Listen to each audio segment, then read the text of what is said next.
오늘 여러분과 함께 요한복음 11장의 말씀을 함께 나누도록 하겠습니다.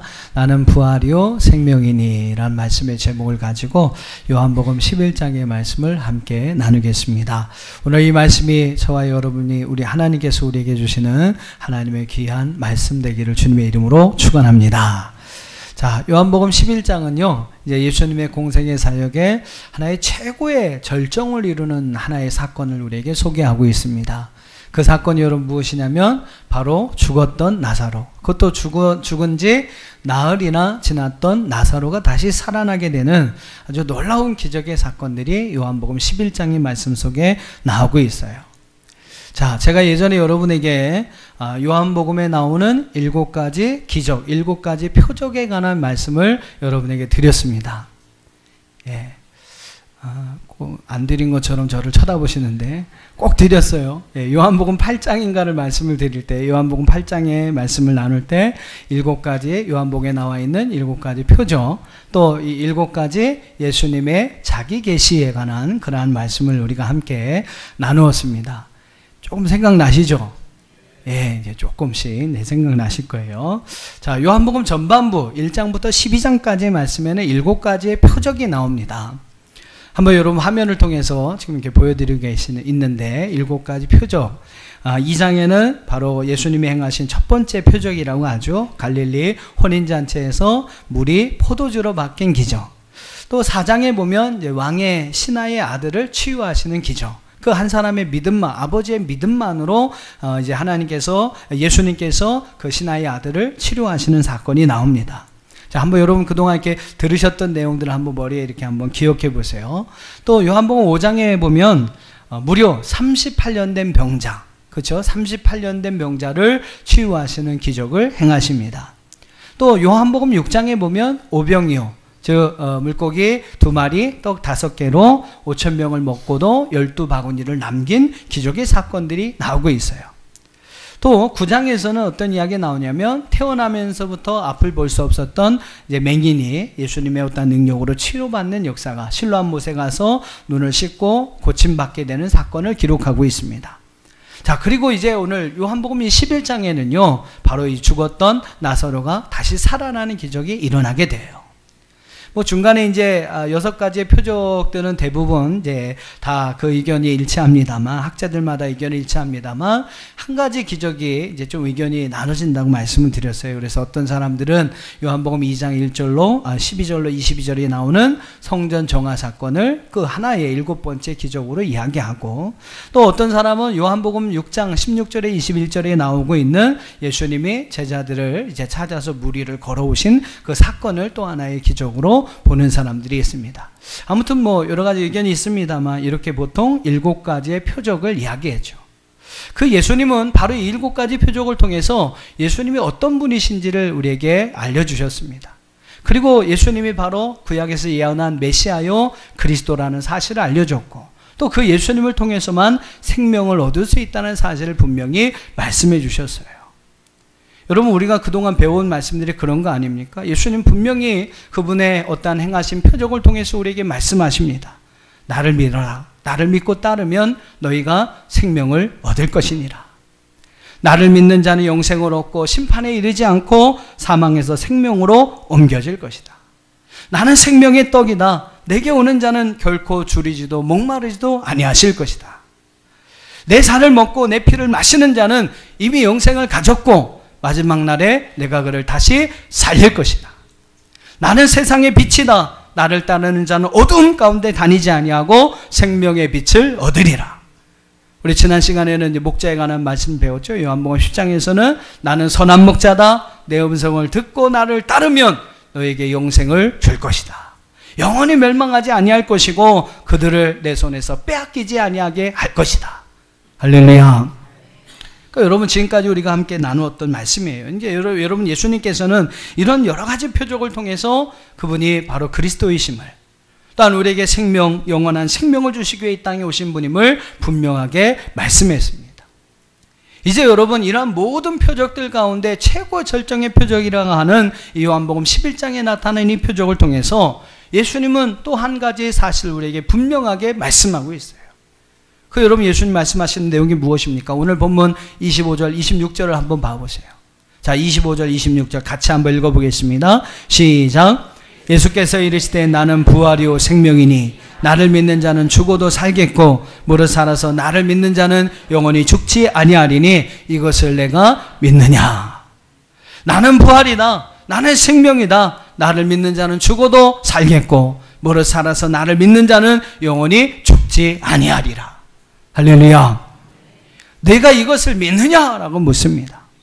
여러분 어떻습니까? 여러분 이 사실이 믿어지십니까? 여러분 정말로 이 사실을 믿습니까? 주님 그렇습니다. 이어지는 27절의 마르다의 고백을 보세요. 주님 그렇습니다. 저는 그리스도시요 세상에 오신 하나님의 아들이심을 내가 믿나이다. 사랑하는 성도 여러분, 이 마르다의 고백이 오늘 우리의 고백이 될 수 있기를 주님의 이름으로 축원합니다. 서울 양천구 신정동의 어느 한 교회에 있었던 일입니다. 그 교회를 섬기고 또 이제 교회 학교 교사로서 참 이렇게 많은 성도들에게 겸손함에 좋은 본이 되시는 김아무개 장로님이라는 분이 계셨어요. 예, 이제 교사로 이렇게 교편 생활을 하신 그러한 이제 분이셨는데, 뭐 교회에서는 뭐 누구보다도 겸손하고 또 누구보다도 다 참 믿음이 좋은 분으로 좋은 이제 아주 본이 될 만한 그러한 분입니다. 교회를 또한 이제 목사님들을 아주 그냥 정성으로 충성되게 잘 섬기는 그러한 장로님이셨어요. 이 장로님 슬하에 아드님, 두 아드님이 있었는데, 이제 그 중에 이제 한 아드님이 대학을 졸업하고 군대를 갑니다. 그리고 이제 군대에 다녀와서 이제 취직 시험을 봐서 제법 괜찮은 그러한 기업에 취직을 했어요. 얼마나 여러분 좋은 일입니까? 예, 그래서 이제 그 어떠한 이제 군 전역한 것도 축하하기 위해서, 또 취직한 것도 축하하기 위해서 이제 친구들 몇몇하고 이제 자가용을 이제 렌트를 해가지고 이제 여행을 떠나게 된 겁니다. 즐거운 이제 시간들을 다 보내고 이제 집으로 돌아오는 길에 팔당댐 근처에 그만 과속으로 달리던 큰 대형 트럭과 정면으로 충돌하고 맙니다. 함께 탄 친구들은 중상을 입게 되고요. 유독 이 아드님만, 이 장로님의 아드님만 병원으로 옮겨지는 중에 결국 죽음을 당하게 되지요. 참 주님을 사랑하고 충성스럽게 하나님을 섬기는 그런 장로님 가정에 엄청난 큰 환란이 불어 닥친 것입니다. 자, 오늘 요한복음 11장의 말씀을 여러분 보시면 이와 비슷한 가정이 나옵니다. 바로 나사로, 마르다, 마리아, 3남매가 함께 사는 가정이에요. 가정 형편도 뭐 그리 좋은 것 같지 않습니다. 부모의 이름도 뭐 성경 어디에 나와 있지 않는 것을 보면 보통 자녀를 얘기할 때 누구의 아들, 뭐 누구의 딸 이렇게 많이 얘기하거든요. 근데 성경에는 이들의 부모님에 관한 이름이 거론되지 않습니다. 그걸 보면 그냥 부모님이 안 계시고 형제들끼리 서로 3남매가 함께 의지하며 사는 가정이 바로 이 나사로, 마르다, 마리아의 가정이었을 거예요. 참 어려운 환경 속에 있었지만 이 3남매는 서로를 의지하면서 또 더 나아가서 예수님에 대한 믿음을 가지고 또 예수님을 사랑하면서 참 살아가던 그러한 가정이었습니다. 근데 여러분 어느 날 이 집안에 큰 시련이 옵니다. 오라버니 나사로가 그만 병에 들게 된 것이죠. 부모처럼 여기면서 의지하며 따라왔던 오라버니가 병들어 죽게 된 것입니다. 이 두 자매의 앞길이 뭐 깜깜한 겁니다. 사랑하는 여러분, 인생을 살다가 이런 일들을 혹시 만나면 여러분 어떻게 하시겠습니까? 앞길이 캄캄하면 과연 여러분 어떻게 하시겠어요? 예수님을 찾아야 되죠. 그렇죠? 예수님을 불러야 하죠. 네. 주의 이름을 부르면 구원을 얻는다고 했습니다. 여러분 예수님을 생각하고 예수님을 찾고 예수님을 부르면 됩니다. 오늘 말씀에도 여러분 보면요, 이 누이들이 예수님을 찾습니다. 예수님을 생각하고 예수님을 찾아요. 그리고 예수님을 부릅니다. 예수님을 초청합니다. 3절 말씀을 한번 보세요. 요한복음 11장 오늘 3절에 보면 같이 읽어보시죠. 시작. 이에 그 누이들이 예수님께 사람을 보내어 이르되 주여 보시옵소서 사랑하시는 자가 병들었나이다 하니. 3절의 이런 표현처럼 나사로는요 예수님이 사랑하시는 제자였습니다. 나사로뿐만이 아니에요. 5절에 보시면 마르다, 마리아도 예수님께서 사랑하시는 이들이었어요. 나사로의 가정은 참 예수님의 사랑하는 가정이었습니다. 근데 여러분, 나사로가 병들어 죽게 되었어요. 그런 다급한 상황에서도 참 감사한 것은 마르다와 마리아가 예수님을 생각합니다. 그리고 예수님께 도움을 구합니다. 근데 보세요. 6절을 한번 보겠습니다. 6절 같이 읽어보시죠. 시작.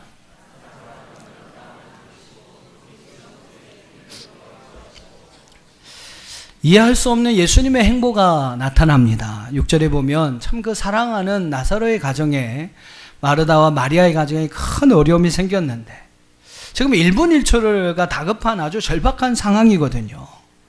근데 여러분, 중요한 것은 예수님 앞에 또 이 마르다와 마리아가 특별 신방까지 요청했습니다.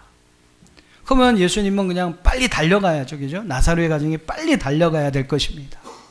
그리고 그 나사로를 치료해 주셔야 될 것이에요. 근데 여러분, 6절 말씀에 보면 그런 소식을 전해 들음에도 불구하고 예수님은 그 계시던 곳에 이틀을 더 유하시고 있다라고 말씀하고 있습니다. 자, 우선은 먼저는요, 오늘 이러한 나사로의 가정에 관한 말씀을 통해서 우리는 세 가지 사실을 배웁니다. 한 가지 사실은 예수님의 사랑을 받는 가정에도 문제가 있을 수 있다, 없다? 네, 있다.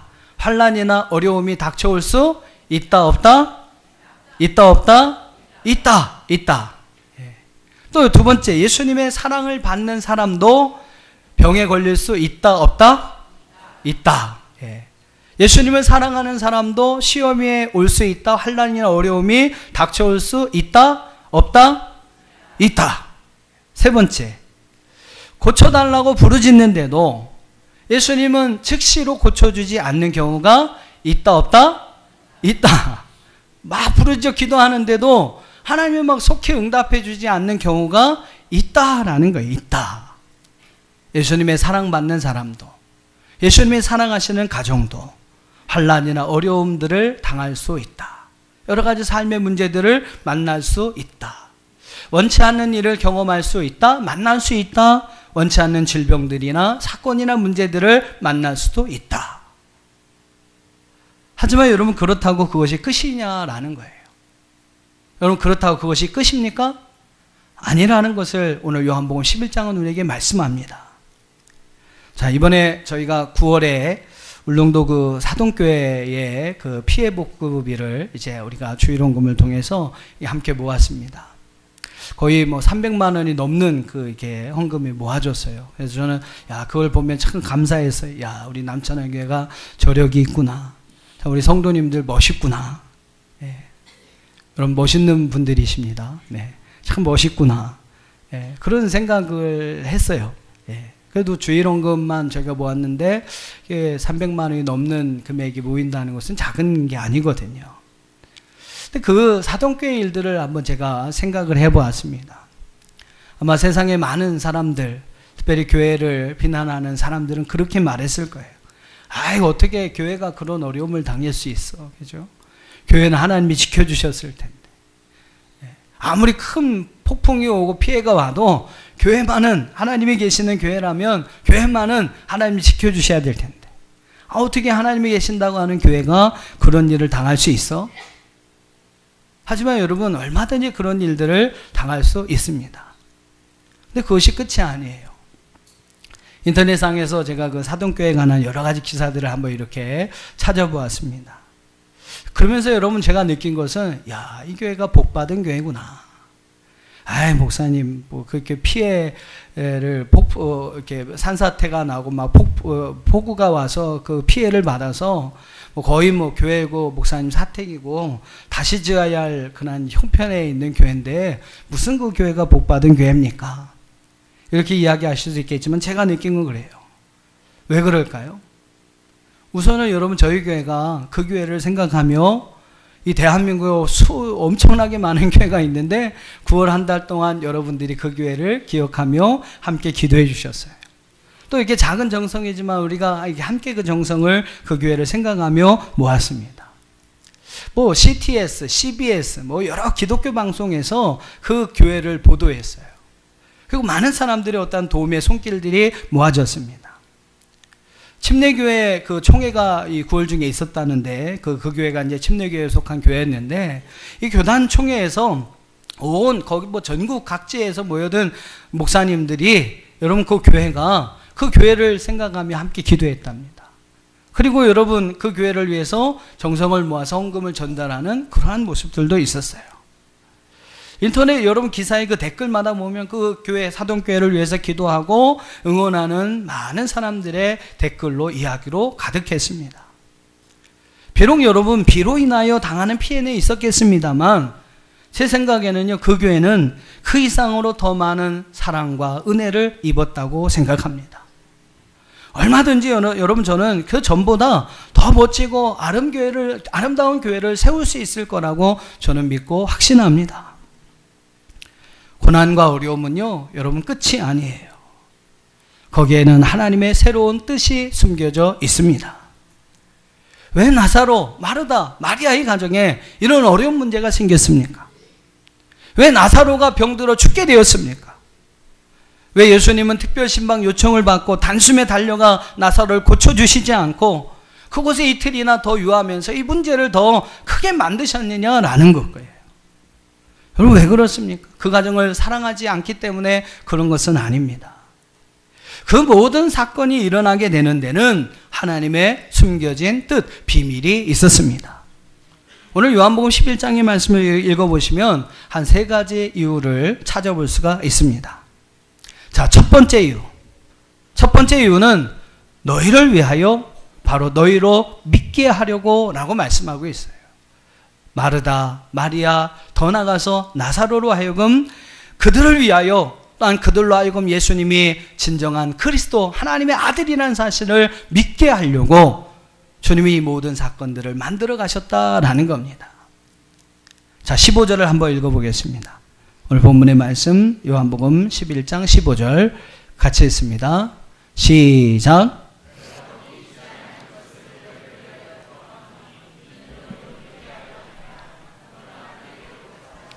예, 15절에 보면 이제는 너희를 위해 가자. 예, 너희를 위하여 또 너희로 하여금 믿게 하려고 이제 예수님께서 그의 발걸음을 띄게 됩니다. 그러니까 지금까지 여러분 그곳에 머물르셨던 이유가 있었다라는 거예요. 바로 그들을 위하여 그들로 하여금 믿게 하려고 예수님이 의도적으로 그 일을 행하셨다는 것입니다. 자, 한번 보세요. 21절 이하의 말씀을 한번 보시면 이 마르다의 놀라운 믿음의 고백이 계속해서 이어지고 나옵니다. 예수님이 늦게 오셨기 때문에 여러분 마르다는요 예수님 앞에 놀라운 믿음의 고백을 해요. 자, 먼저 21절 읽어보세요. 시작.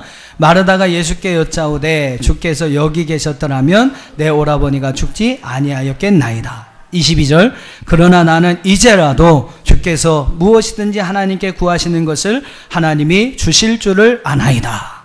여러분 이것이 마르다의 입에서 나온 고백입니다. 늦게 자기의 집을 찾아오신 예수님을 향해서 마르다는 이야기해요. 주님이 여기 좀 빨리 미리 계셨더라면 내 오라버니는 죽지 않았을 텐데요.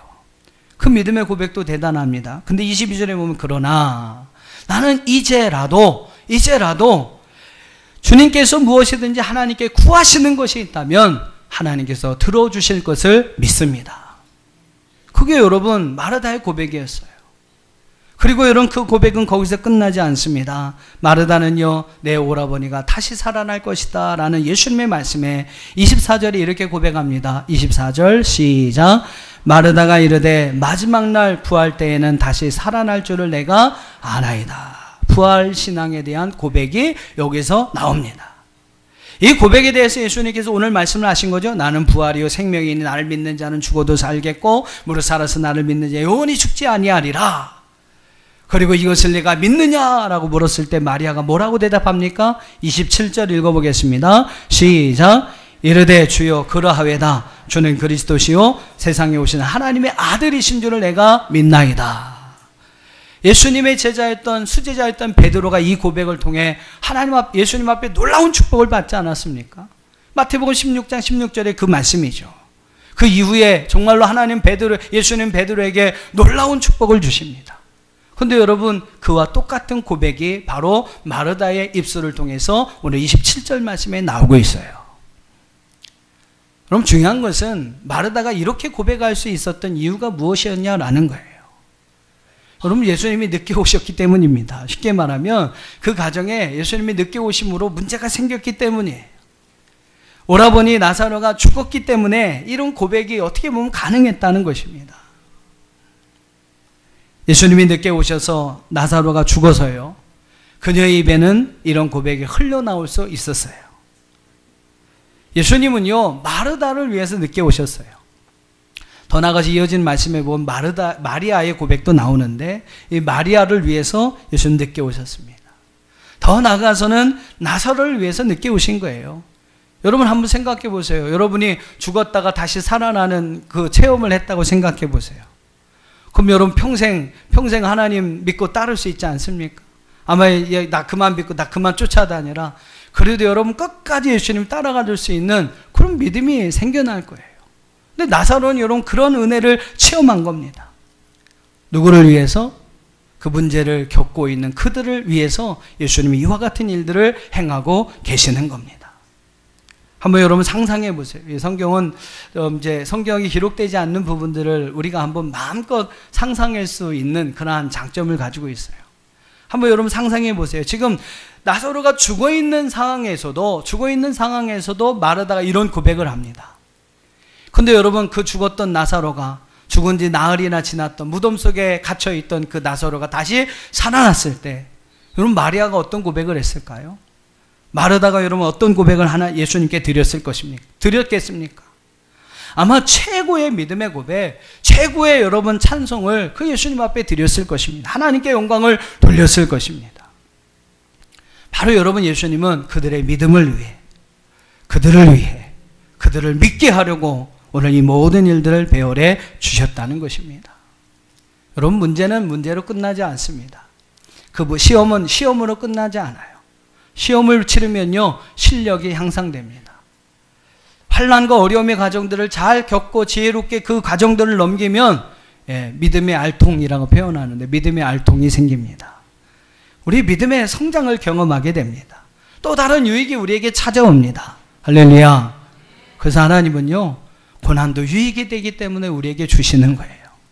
어려운 문제도 잘 풀면 거기에서 여러분 우리가 지혜를 얻을 수 있고 또 다른 힘을 얻을 수 있고 능력을 얻을 수 있기에 하나님은 그 어려운 문제들을 우리에게 주시는 줄로 믿습니다. 바로 마리아, 마르다, 나사로를 위해서 오늘 예수님이 이 일을 배열하신 것이죠. 두 번째로 이유를 찾아볼 수 있어요. 바로 더 큰 기적을 경험케 하기 위함이다 라는 겁니다. 더 큰 기적을 체험하게 하기 위함이다. 자, 17절의 말씀을 보시면 예수님이 나사로의 집에 안 가신 것은 아닙니다. 안 가신 게 아니라 늦게 가신 거죠. 늦게 가신 겁니다. 나사로가 무덤에 있는지 이미 나흘이 지난 이후에 예수님은 나사로의 집을 방문합니다. 왜 나흘이라는 표현이 나올까요? 나흘이라는 표현. 그 당시 여러분 유대인들의 관념에 의하면 보통 죽은 자의 영혼은 죽은 지 사흘, 3일 동안은 그의 곁에 가까이 있다라고 생각을 한 거예요.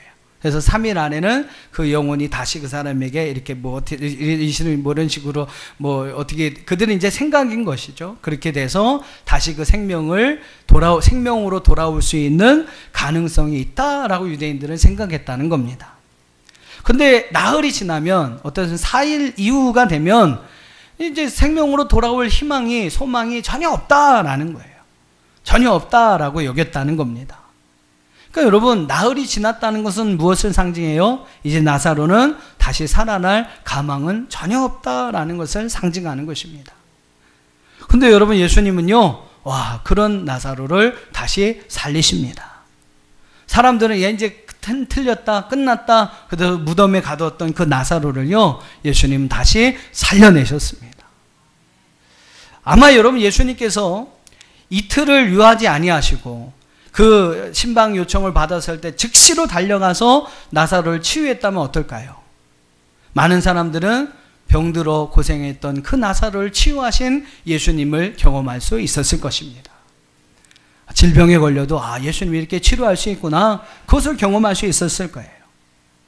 자, 아니면 여러분 한번 또 생각해 보세요. 아니면 그 나사로가 이제 죽었어요. 죽은 지 3일 안에, 보통 유대인들이 생각하는 그 어떤 개념 안에서 이제 3일 안에 예수님이 나사로의 집을 찾아가서 그 나사로를 살리셨다라고 생각을 해보세요. 그럼 사람들은 어떻게 생각할까요? 뭐 그럴 수도 있는 일인데, 그죠? 그럴 수도 있는 일인데 어쨌든 예수님이 하신 거죠. 그냥 예수님은 죽을 고비에 있는 사람도 이렇게 살리실 수 있구나. 그런 예수님을 많은 사람들이 경험했을 것입니다. 하지만 여러분, 죽은 지 나흘이 훌쩍 지난 나사로, 그 누구도 이제 나사로는 다시 살아날 수 없다라고 생각하고 있는 그때에, 이젠 끝났다, 그래서 다 포기하고 절망하고 있는 그때에 예수님은 그 나사로를 살려내셨습니다. 사람들이 어떤 예수님을 경험할 수 있을까요? 인간으로는 불가능한 일인데 저분이 하나님이시구나. 인간으로서 할 수 없는 저희를 행하시는 분은 정말로 예수님 그리스도 하나님이시구나 라는 사실을 그들은 경험했고, 바로 그런 부활의 예수님을 경험할 수 있었다라는 것입니다. 즉시 오셨던 것보다, 그렇지 않습니까? 죽은 지 사흘 안에 오신 것보다, 죽은 지 나흘이 지난 이후에 오신 것이 여러분 예수님이 가진 더 큰 은혜와 능력을 체험할 수 있는 방법이 되었다는 것입니다. 사랑하는 여러분, 응답이 늦게 오는 이유가 있다는 것이죠. 오래오래 기도하셨는데 해결되지 않는 이유가 있다라는 거예요. 될 듯 말 듯, 그냥 그래서 더 힘차게 부르짖었는데 그래도 안 되고 계속 나로 하여금 부르짖게 하시는 이유가 있다라는 것입니다. 바로 더 큰 능력, 더 큰 은혜, 더 큰 사랑, 더 큰 축복을 체험하게 하기 위해서, 더 많은 것을 깨닫고 더 많은 주님의 사랑들을 여러분 알게 하고, 그래서 우리가 더 주님을 사랑할 수 있게 하기 위해서 하나님은 우리의 응답의 뜻을 늦추시는 줄 믿습니다. 자, 마지막 세 번째로, 과연 예수님께서 이와 같은 일들을 행하신 이유가 무엇일까요? 이제 쭉 내려가셔서 한번 45절에 보시면, 45절을 한번 읽어보겠습니다. 45절 시작. 마리아에게 와서 예수께서 하신 일을 본 많은 유대인이 그를 믿었으나. 자, 세 번째 이유는요, 많은 유대인들로 하여금 믿게 하려고. 이제 마리아의 가정, 마르다, 마리아, 나사로가 가서 자신들에게 행하신 일들을 많은 유대인들에게 전하는 것이죠. 그리고 그 일을 통해서 많은 유대인들이 예수님을 믿었다 그랬습니다. 그분이 그리스도이심을 알았다라고 이야기를 하고 있어요. 여러분, 이런 이유에서 예수님은 이와 같은 나사로의 가정에 이와 같은 일들을 행하셨다는 겁니다. 자, 근데 여러분 46절 이하의 말씀을 보면, 45절에 보면요, 그 일을 통해서 예수님을 믿게 된 유대인들이 많이 있었지만, 46절 이하의 여러분 말씀을 보시면요, 46절 이하의 말씀을 보시면 그 일로 인해서 대제사장과 바리새인들은요, 이날부터 예수를 죽이려고 모의를 합니다. 53절 읽어볼까요? 53절 시작. 이날부터는 그들이 예수를 죽이려고 모의하니라. 57절 시작. 이는 대제사장들과 바리새인들이 누구든지 예수 있는 곳을 알거든 신고하여 잡게 하라 명령하였습니다. 똑같은 사건을 보고 들었습니다. 근데 어떤 사람은 그것을 통해 예수님이 그리스도이심을 믿고 따랐어요. 근데 어떤 사람은 오히려 예수님을 배척합니다. 죽이려고 합니다. 왜 이런 일이 일어나게 될까?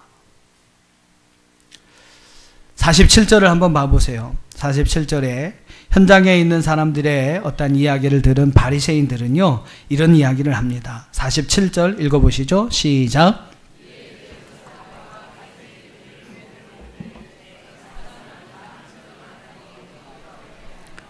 네, 예수님께서 이와 같은 표적을 행하시는 것이 대제사장과 바리새인들에게는요, 껄끄러운 문제였어요. 그래서 그들이 이제 나름대로 예수님에 대해서 어떻게 대처를 해야 될까 하는 일종의 대책 회의를 열게 됩니다. 그들은 답답한 심정으로 이렇게 이야기해요. 뭐라고 이야기합니까? 우리가 어떻게 하겠느냐? 우리가 어떻게 하겠느냐? 뭘 어떻게 하면 어떻게 합니까? 그냥 예수님을 믿으면 되죠. 그 여러 가지 보여지는 표적을 통해서 예수님이 이런 분이구나, 그리스도요 하나님의 아들이시구나, 여러분 그 사실을 믿으면 됩니다. 답은 의외로 간단한 것이죠. 그냥 믿으면 되는데 문제는요, 안 믿으려고 애를 쓰니까 문제가 되는 거예요. 그냥 믿으면 되는데 안 믿으려고 하니까 여러분 예수님을 배척하고 예수님을 죽이려고 모의할 수밖에 없었다는 것입니다.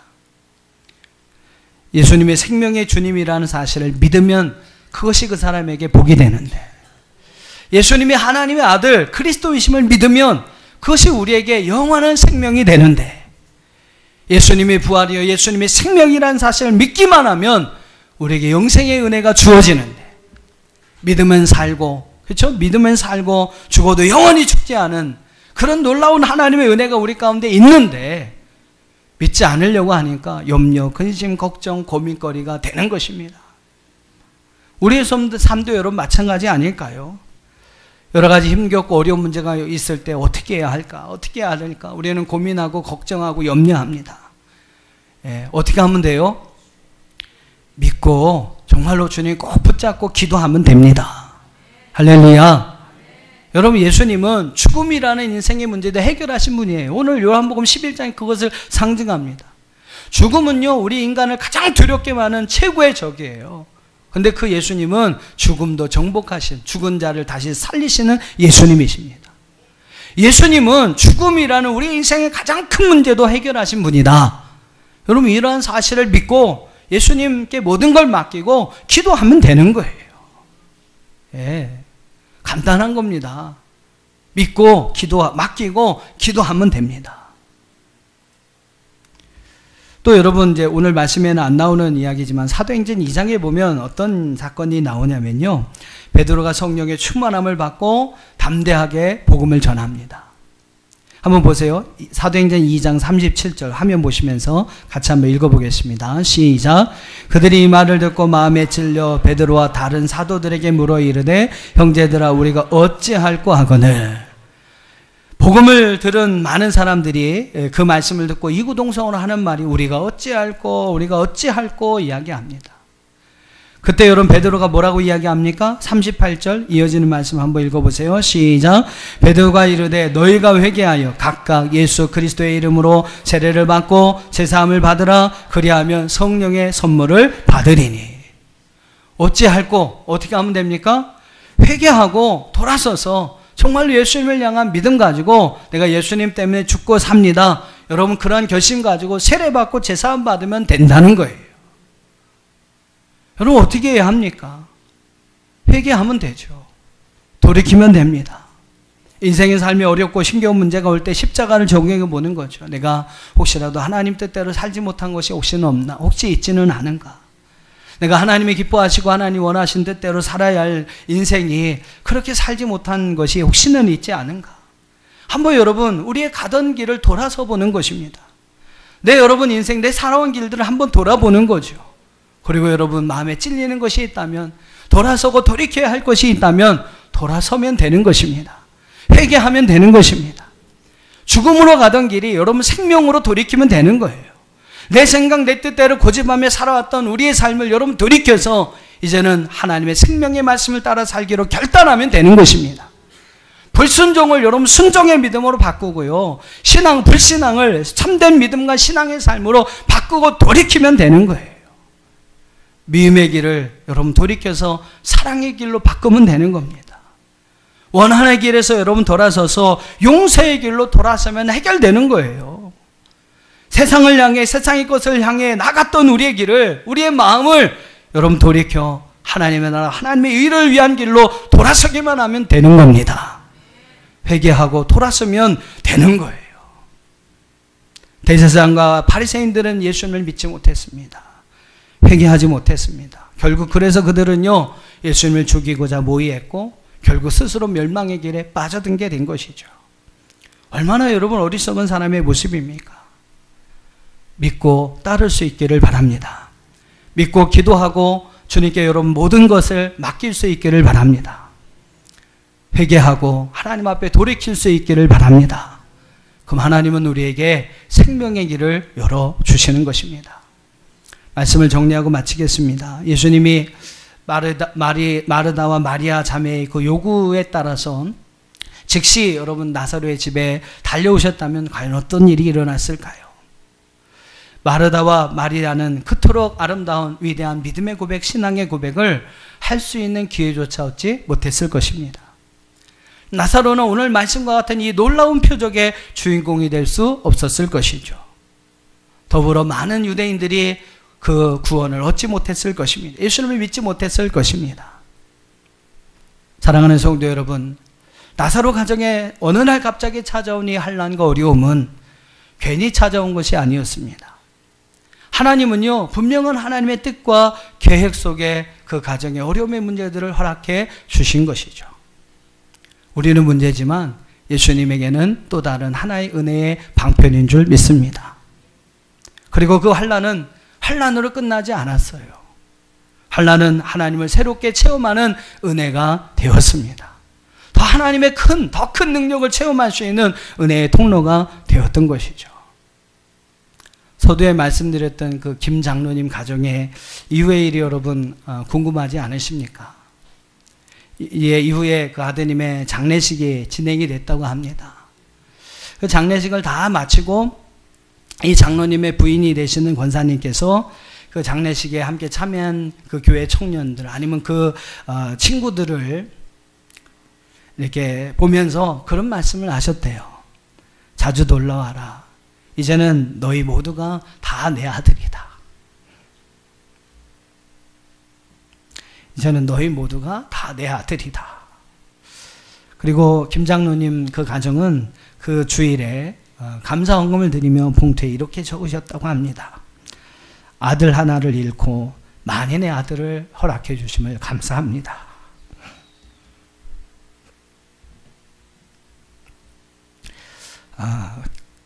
그 이후에 이 김 장로님은 교회 학교 아이들을 정말로 자기의 아들같이 더 사랑하고 그들을 더 잘 보살펴 줬다고 합니다.